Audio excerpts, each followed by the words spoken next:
தெம்பிருந்தாள், திராணி இருந்தால், பேபி இருந்தால், பேபி இருந்தால், பேபி இதுக்கா வந்திருக்கா அசம்பிளிக்கு. நீங்க நடிக்க போயிடுறீங்களா? கேமராவை முதல் யார் கண்டுபிடிச்சா தெரியுமா? யாரு? Vijay, Joseph Vijay. Oh Lord Jesus, I need a camera அப்படின்னாரு. ஜீசஸ் உடனே யெகோவா கிட்ட சொன்னார். யெகோவா வந்து கேமரா கொடுத்தார். கடவுள் அருளால் வந்தவர் அவரு. ஜோசப்பே போற்றி, விஜயே போற்றி, போற்றி போற்றி, போற்றுவோம் போற்றி போற்றி. ஜோசப் விஜயே நீ வாழ்க்கை. பொய் பேசுறதுக்கு லிமிட் வை.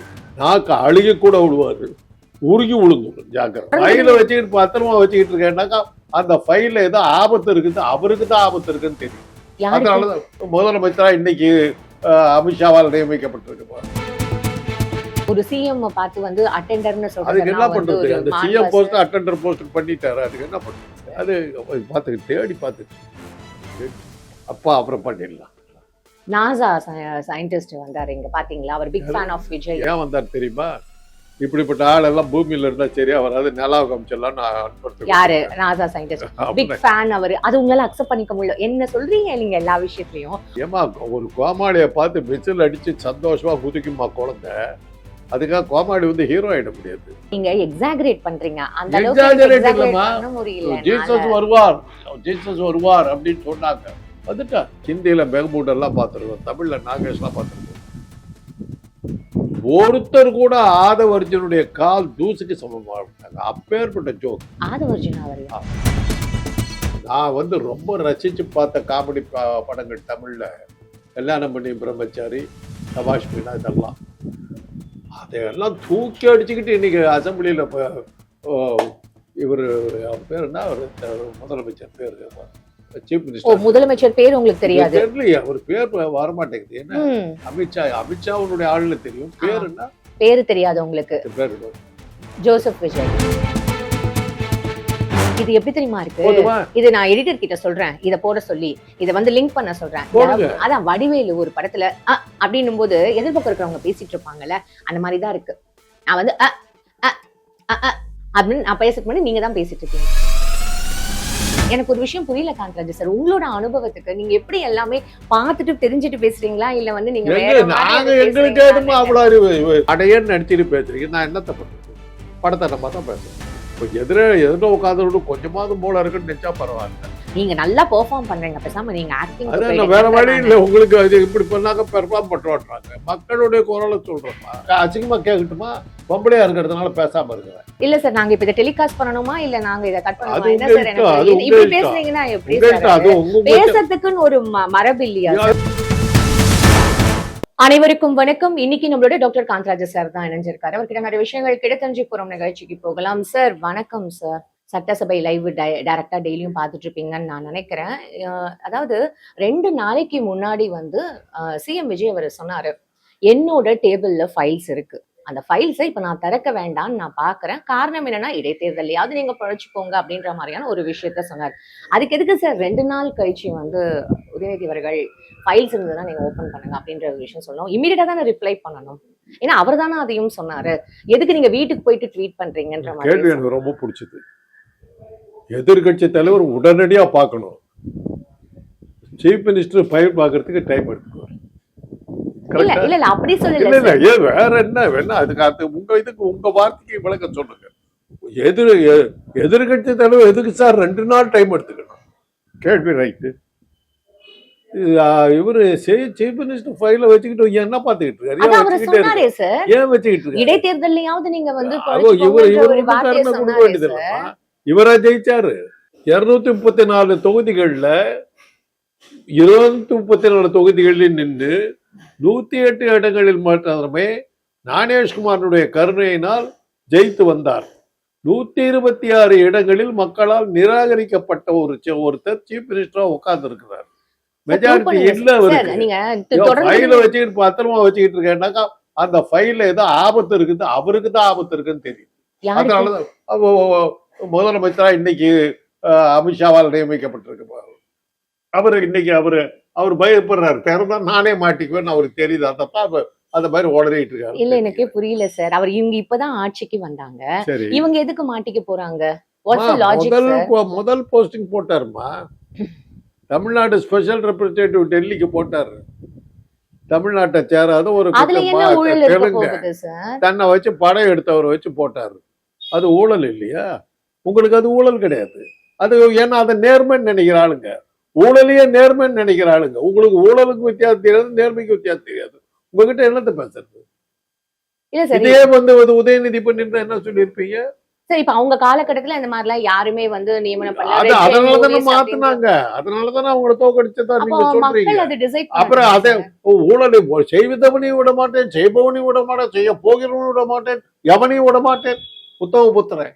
அப்புறம் பார்த்தா யாருன்னு பார்த்தாங்க, என்ன வச்சு பணம் போட்டுறல, எனக்கு காசு அப்படிலாம் அவர் கொடுத்தாருல, மீன் பண்ணல அவருக்கு சார். பதவி கொடுத்துருங்க.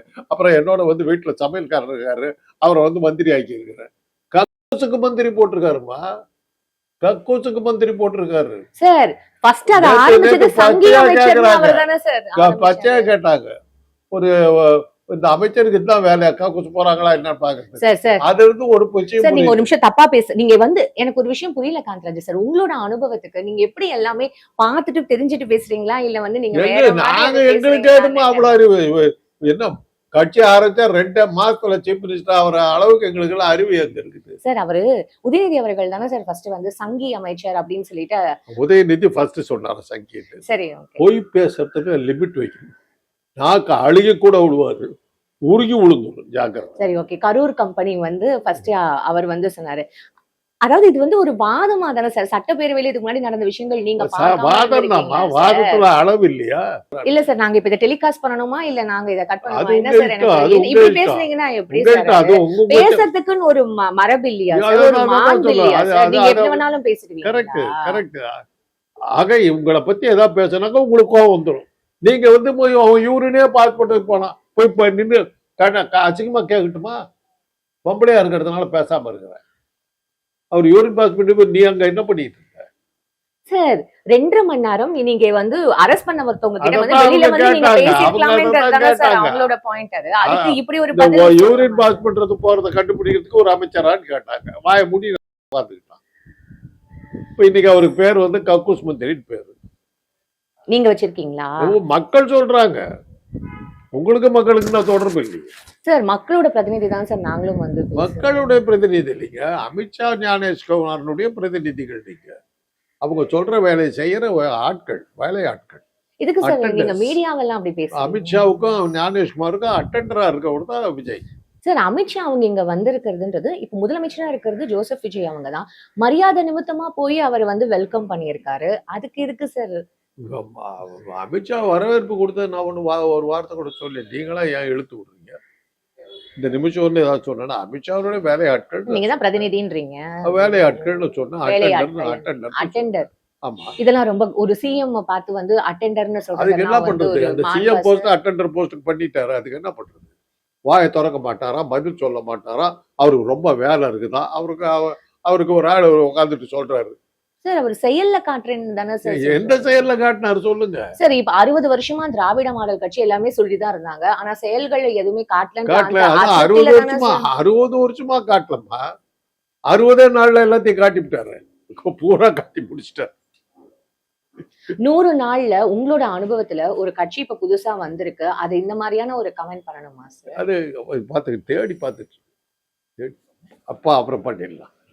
நாசா சயின்டிஸ்ட் வந்தாரு இங்க பாத்தீங்களா? அவர் பிக் யாரு? ஃபேன் ஆஃப் விஜய் யாரு? அப்படின்னு சொன்னாரு. NASA scientist. நாசா சரி, அவர் தெரியுமா? அவர் ஏன் வந்தார் தெரியுமா? நாசா தெரியுமா? தெரியும், ஏன் வந்தார் தெரியுமா? இப்படிப்பட்ட ஆள் எல்லாம் பூமியில இருந்தா சரியா வராது, நிலாவை காமிச்சிடலாம் நான் அனுப்புறதுக்கு. யாரு? நாசா சயின்டிஸ்ட் பிக் ஃபேன் அவரு. அது உங்களால அக்செப்ட் பண்ணிக்க முடியல. என்ன சொல்றீங்க நீங்க எல்லா விஷயத்துலயும்? உங்களால ஒரு சிம்பிள் விஷயம் கூட அக்செப்ட் பண்ணிக்க முடியல இந்த ஏஜ்ல? ஏமா ஒரு கோமாளியை பார்த்து விசில் அடிச்சு சந்தோஷமா குதிக்குமா குழந்தை? அதுக்காக கோமாளி வந்து ஹீரோ ஆயிட முடியாது. சார் இங்க ரசனை என்டர்டெயின்மெண்ட் தானே சார் இங்க இம்பார்ட்டன்ட். என்டர்டெயின்மெண்ட் தான், that I agree, fully agri. இன்னைக்கு சட்டமன்றம் மாதிரி ஒரு, நான் வந்து ரொம்ப ரசிச்சு பார்த்த காமெடி படங்கள் தமிழ்ல கல்யாணம் பண்ணி பிரம்மச்சாரி, சபாஷ் மீனா, இதெல்லாம் அதையெல்லாம் தூக்கி அடிச்சுக்கிட்டு இன்னைக்கு அசம்பிளியில இவர் அவர் பேர் என்ன, அவர் முதலமைச்சர் பேர், சீஃப் மினிஸ்டர் முதலமைச்சர் பேர் உங்களுக்கு தெரியாது? தெரியலையே, அவர் பேர் வரமாட்டேங்குது. என்ன அமித்ஷாவுடைய ஆளுன்னு தெரியும், பேர் என்ன பேரு தெரியாது உங்களுக்கு? பேர் ஜோசப் விஜய். ஜோசப் விஜய். அவரு இன்னைக்கு அவரு அதை விட ஆனா உங்களுக்கு ஆதவ அர்ஜுன் தான்மா, இல்ல சார் 50 வருஷத்துக்கு ஆதவ முன்னாடி அர்ஜுன் தான்மா வேர்ல்டு நம்பர். அதாவது எங்க காலத்துல நாங்க இங்கிலீஷ் படத்துல வந்து ஆபர்ட் அண்ட் காஸ்டோல பார்ப்போம், லாரி பார்ப்போம். சார்லி சாப்ளின் வந்து காமெடியன் கிடையாது, அவர் வந்து கிரேட் ஜீனியஸ் அவரு. சார்லி சாப்ளின்னா காமெடின்னு சொல்றவங்களும் உண்டு, அவரும் பார்த்துருக்கோம். பீட்டர் செல்லர்ஸ் பார்த்துருக்கோம், ஜெரி லூயிஸ் டீன் மார்ட்டின் பார்த்துருக்கோம். இவ்வளவு காமெடியன்ஸை நாங்கள் பாப் ஹோப், என்ன பிங்க் சொல்ல ராஸ்பி வரீங்க? பார்த்துருக்கோம். ஹாலிவுட் மூவிஸில் ஹிந்தியில் மெஹமூட் எல்லாம் பார்த்துருக்கோம், தமிழில் நாகேஷ்லாம் பார்த்துருக்கோம். ஒருத்தர் கூட ஆதவ அர்ஜுனுடைய கால் தூசுக்கு சமமாக விட்டாங்க. அப்பேற்பட்ட ஜோக். ஆதவ அர்ஜுன் அவரையா? இல்ல என்ன புரிய என்ன ஜோக் சொல்றாரு அவர் கேட்டது சார்? இன்னும் சட்டசபை சீரியஸா சத்தியமா போயிட்டு இருக்கும்போது எப்படி சார் நீங்க இன்னைக்கு ஜோக் ஒன்றும் மறக்க முடியாது. லாட்டரி ஏஜென்ட்டிடம் 90 கோடி ரூபாய் வாங்கினீர்கள், 900 கோடி 900 கோடி ஏன் நீங்க வாங்கினீர்கள் கம்மி பண்றீங்க? அப்படின்னாரு. உடனே உதயநிதி கேட்டார், கொடுத்தது யார் அப்படின்னாரு. என் மாமனார் அப்படின்னாரு. சரி எனக்கு அப்ப அந்த அதை வாங்கும் போது அந்த கட்சியை நீங்க எந்த கட்சியில் இருந்தீங்க? திமுக. அப்புறம் உட்காருங்க, அவ்வளவுதான், முடிஞ்சு போச்சு. தெம்பு இருந்தால், திராணி இருந்தால், பேபி இருந்தால், பேபி இருந்தால், பேபி இதுக்கா வந்திருக்க அசம்பிளிக்கு காசு வேணும்னு கேட்டு வாங்கிட்டு போய. நீங்க நடிக்க போயிடுறீங்களா? ஐயா ஐயா கொடுது ஐயா, இந்த இதை செய்ய சொல்றதுக்கு அசம்பிளியில மெம்பர் ஆகணுமா என்ன? தெருவுல சந்தையில நீங்க நல்லா பெர்ஃபார்ம் பண்ணிட்டு கசாப் கடையில எல்லாம் கூட இதெல்லாம் பேசலாம், யாராலும். சார் எனக்கு ஒரு விஷயம் சுத்தமா ராயபுரம் மீன் மார்க்கெட். இதுக்கு முன்னாடி சட்டப்பேரவை லைவ்ல காமிக்கல, இப்போ சட்டப்பேரவை லைவ்ல காமிக்கிறாங்க, எல்லாருமே பாக்குறாங்க. சின்ன கதையை சொல்றேன், பொய் பேசுறதுல லிமிட் வச்சுக்கணும். நாக்கு அடிக்க கூட விடுவாது, உருகி விடுத்துரும். அப்ப சட்டப்பேரவை நிகழ்ச்சிகள் யாருமே காட்டுனது இல்ல, அதானே நீங்க சொல்ல வர்றீங்க? ஆமா சார், இதுக்கு முன்னாடி லைவ் கேமராவை முதல் யார் கண்டுபிடிச்சா தெரியுமா? யாரு? விஜய், ஜோசப் விஜய். அவர் ஒரு சினிமாவே கிடையாதுமா. ஜோசப் விஜய் தான் முதல்ல சினிமாவே கேமராவே கொண்டு வந்தார் பூலோகத்துக்கு. கடவுள்கிட்ட சொன்னார், O Lord Jesus, I need a camera அப்படின்னாரு. ஜீசஸ் உடனே யெகோவா கிட்ட சொன்னார். யெகோவா வந்து கேமரா கொடுத்தார். கடவுள் அருளால் வந்தவர் அவரு. என்ன சொல்ல வரீங்க? ஏதோ உங்க இதை திருப்தியை சொல்ல வர்றேன். என்ன மடையன்னு நடிச்சுட்டு பேசுறீங்க, நான் என்னத்தை பண்றது? படத்தை நம்ம தான் பேச முடியும். இப்போ எதிர உட்காந்து கொஞ்சமாவது மூளை இருக்குன்னு நினைச்சா பரவாயில்ல.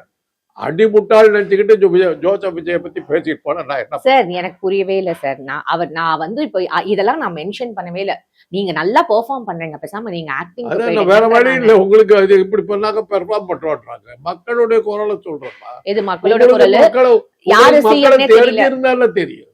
நீங்க எந்த மக்களை பார்த்திருக்கீங்க? அமித்ஷாவை பார்த்திருக்கீங்க, ஞானேஷ்குமார் பார்த்திருக்கீங்க, வேற யாரும் தெரியும் உங்களுக்கு? உங்களுக்கு என்ன தெரியும்? அப்பா எங்கன்னு தேடுறாராம், உங்க அம்மா கிட்ட போய் கேடுனாங்க. இந்த வார்த்தையெல்லாம் தப்பு. அது தப்புன்னு சொன்னீங்க. அவர் மேல ஏன் நடவடிக்கை எடுக்கல?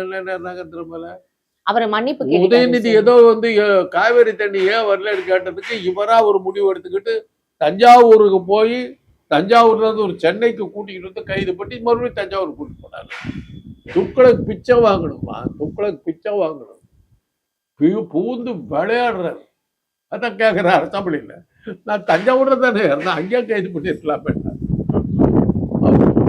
புத்தி அவ்வளோ தெளிவு, அறிவு தெளிவு.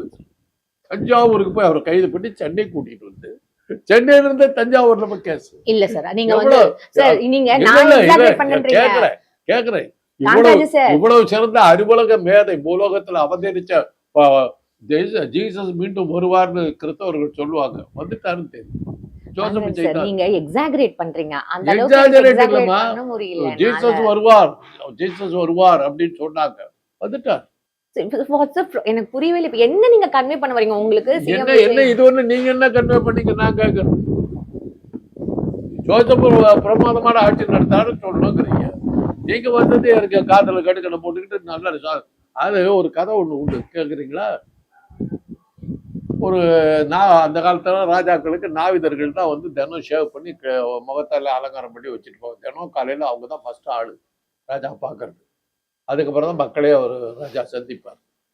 அவரு இது பண்ணும்போது ஜனங்கள்லாம் எப்படி இருக்காரு, நாட்டு நடப்பெல்லாம் கேட்கும்போது அந்த நாவிதர் சொன்னாரு, மக்களுக்கு என்னங்க ஆளுக்கு ஒரு கட்டி தங்கத்தை வச்சுட்டு அவ்வளவு சந்தோஷமா இருக்காங்க அப்படின்னாரு.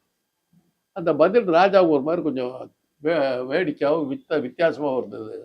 மந்திரியை கூப்பிட்டு, இவன் என்ன இந்த மாதிரி ஆளாளுக்கு ஒரு கட்டு தங்க வச்சுக்கிட்டு இருக்காங்கன்ற மாதிரி சொல்றாங்க. என்ன அது அப்படின்னா, ஒரு ஒரு அரை மணி நேரம் டைம் கொடுங்கன்ட்டார், போயிட்டார். அரை மணி நேரம் கழிச்சு வந்தார். இப்போ கூப்பிட்டு கேளுக்காரு.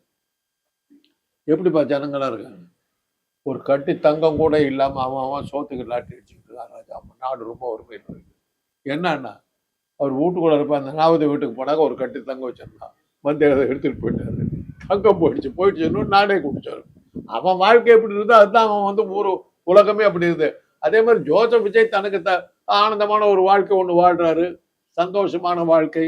சுதந்திர தின கொண்டாட்டம் இவ்வளவு கவர்ச்சியா இருந்ததே இல்லை எங்களுக்கு பொறுத்தவரையிலும். பிரமாதமா இருந்தது. ஒருத்தரோட பர்சனல் விஷயங்கள் எல்லாம் பேச வேணாம் பேச சார். அதை அவர் கேட்ட பொது இப்படி வெளியில கேட்டா வந்து பர்சனல் பீங்க. மத்தவனை பத்தி வாயில வந்து இது எதை வேணாலும் பேசுவீங்க. இப்போ நான் அப்பா டீலிமிட்டேஷன் எங்கன்னு கேட்பீங்க. இப்போ உங்க வரைக்கும் அம்மா நீங்க கிட்ட போய் சப்ஜெக்ட்டுக்கே கேளுன்னு வரல சொன்னவர் சார். வந்து ஆக்ஷன் எடுக்க முடியல. ஏன்னா முதலாளிக்கு வேண்டப்பட்ட ஆளு, வாயை திறக்க முடியாது. அதான் நான் இப்ப என்ன தெரியுமா சொல்றேன், இங்க இருந்து நம்ம இன்டர்வியூ ஸ்டார்ட் பண்ணிக்கலாம், ஓகேவா? ஏன்னா காந்திராஜ் சார் இப்போ வரைக்கும் நம்ம இன்டர்வியூவே ஸ்டார்ட் பண்ணல. உங்க மனசுல இருக்கிற விஷயங்கள் தான் நீங்க ஷேர் பண்ணிட்டு அதுக்கு தானே இருக்கீங்க. வந்து கேட்க வந்தீங்க. உங்க மனசுல இருக்கிறத சொல்றதுக்காக நான் உட்கார்ந்து இருக்கிறேன். இது கூட இல்லைங்க, எனக்கு அதான் ஜோசப்போட ஆளுன்னு தெரியுது. அப்படித்தான் இருப்பீங்க. எதுக்கு சார் நீங்க மீடியா எங்களெல்லாம் பிராண்ட் பண்ணிட்டு இருக்கீங்க? பிராண்ட் ஆயிட்டவங்கம்மா நீங்க. அவருக்கு பப்ளிசிட்டி ஏஜென்டா தான் நீங்க இதை வேலை பார்த்துக்கிட்டு நான் கேள்வியே கேட்கலையே. அது முன்னாடி எங்க நீங்க கேள்வி பிராண்ட் கேட்டீங்க? பண்றீங்களே. ஜோசப்பே போற்றி, விஜயே போற்றி, போற்றி போற்றி, போற்றுவோம் போற்றி போற்றி. நான் சொன்னேனா அதானே இப்போ என்ன கேக்குறீங்க? சார்? அமித்ஷா பல்லாண்டு பல்லாண்டு யார் பல எங்களுக்கு பல கால நூறாண்டு தென்தோள் மணிவண்ணா ஜோசப் விஜய நீ வாழ்க்கவே. இது எப்படி தெரியுமா இருக்கு? போதுமா? இது நான் எடிட்டர் கிட்ட சொல்றேன், இத போட சொல்லி, இத வந்து லிங்க் பண்ண சொல்றேன். போடுங்க. அதான் வடிவேலு ஒரு படத்துல அப்படின்னும் போது எதிர்பக்கம் இருக்கிறவங்க பேசிட்டு இருப்பாங்கல்ல, அந்த மாதிரிதான் இருக்கு. நான் வந்து அப்படின்னு நான் பேசிட்டு முன்னாடி நீங்க தான் பேசிட்டு இருக்கீங்க. சார் அமித்ஷா என்ன பேச விட்டீங்க. எனக்கு என்ன கேள்வினாலும் என்ன கேட்க விட்டீங்களா காந்திராஜ் சார்? நீங்க என்ன கேட்க போறீங்கன்னு தெரிஞ்சு போச்சு. அமித்ஷா வாழ்க்கைன்னு சொல்றதுக்கு அரை மணி நேரம் டைம் எடுக்கிறீங்க. அது ஒரே பத்திரிக்கை ஒரே சுதந்திரமே லைன் இல்லையே சார். அமித்ஷா வாழ்க்கைன்னு சொல்ல போறீங்கன்னு சொல்லி நிறுத்தி விட்டேன். இல்ல சார், பத்திரிக்கை பாவம் சுதந்திரமே நீங்க நேத்தெல்லாம் மனப்பாடம் பண்ணிட்டு வந்திருப்பீங்க போட்டிருக்கு. சாரி. இப்போ ஒப்பிங்க. இந்த மூதுரை, நன்னெறி, நீதிநெறி விளக்கம், திருக்குறள், கம்பராமாயணம் எல்லாத்தையும் சொல்லுங்க. நிறைய விஷயங்கள் வந்து ஷேர் பண்ணியிருக்கோம். உண்மையாவே எங்களுக்கும் ரொம்ப வந்து காரசாரமா இருந்தாலும் நான் ரொம்ப லைக் பண்ணேன். உங்க நேரத்துக்கு ரொம்ப நன்றி சார்.